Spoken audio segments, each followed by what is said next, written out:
What's going on, everybody? This is your host Manik, back with yet another update video on the Oneplus 8T, and I wanted to cover this video a couple of days back, but it got slightly delayed. Anyways, let's have a look at this OS 11.0.9.9 update for the Oneplus 8T and 8 series, and let's find out all the changes that we get with this update, plus if you should try this one on your device or not. But before we get into all that, make sure you tap on that subscribe button so that you can be the first one to know when a new video arrives. Okay, let's start off with the new features that we get with this one.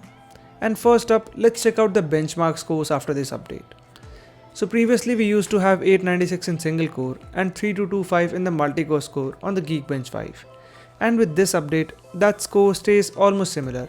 That is 896 in single core and 3234 in the multi-core score, which on paper means that the peak performance should stay pretty much similar, though the benchmarks aren't everything. Similar on the Antutu, the device now scores 6,60,000, which if I remember correctly is the score on Oneplus Nord 2 as well.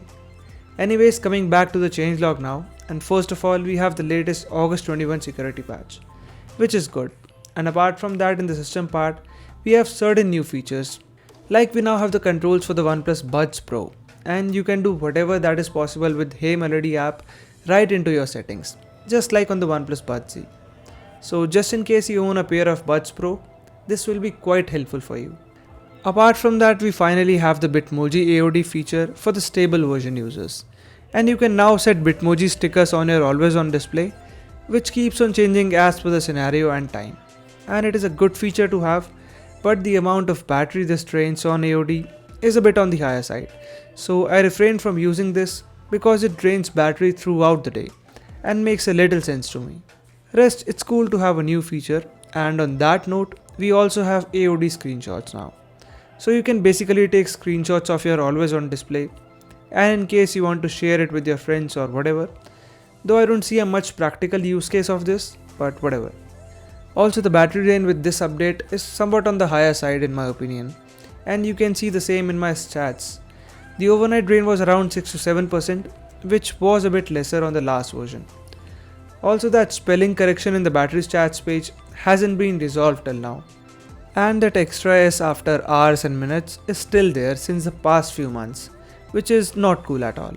The overall screen on time has been around 6.5 hours with 120Hz, which used to go around 7 hours for me on the last version. So that's how it is for now. The charging time, however, stays the same, and I did not face any issues in all this time. Apart from that, there are some minor fixes with Aod, navigation gestures, and the usual. Improved system stability line is there too. Anyways, I'm kind of happy that this device did not get OS 11.3 with that ColorOS integration, and I'm hoping it stays the same. In the gaming part, things seem fine too, and I tested BGMI, the most popular of the lot, and I tried usual TDM and classic matches, and the device did perform decently on the 90 FPS option. The temperature after TDM matches didn't rise that much, but in the classic matches it touched around 40 degrees, though there wasn't any visible lag or so, and at this temperature the game continued to do well in my short time with it. Also, unlike the OnePlus flagships like the 9R, there is still no FPS monitor or that data monitor option even after this update, and that is a bit disappointing. Lastly, in the camera part, the version of camera application has been bumped up to 5.8.110, and that brings improved portrait mode performance, which seems fine if not better than the last version.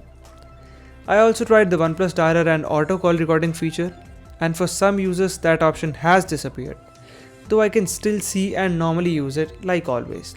So no complaints so far with that as well, and if you have no idea how to install it, then here is a video to it. PS, it still works for Indian users only. Rest, everything seems alright to me after this update, and there were no lags or issues in day-to-day tasks or with any applications and games. And there are no slowdowns either like on the OnePlus Nord. But the battery drain has increased with this version, at least in my use case. So that's pretty much it for this OS 11.0.9.9 update on the OnePlus 8T. And make sure to tap on that subscribe button and like this video if it helps you out. Thanks for watching, and I'll see you guys in the next one.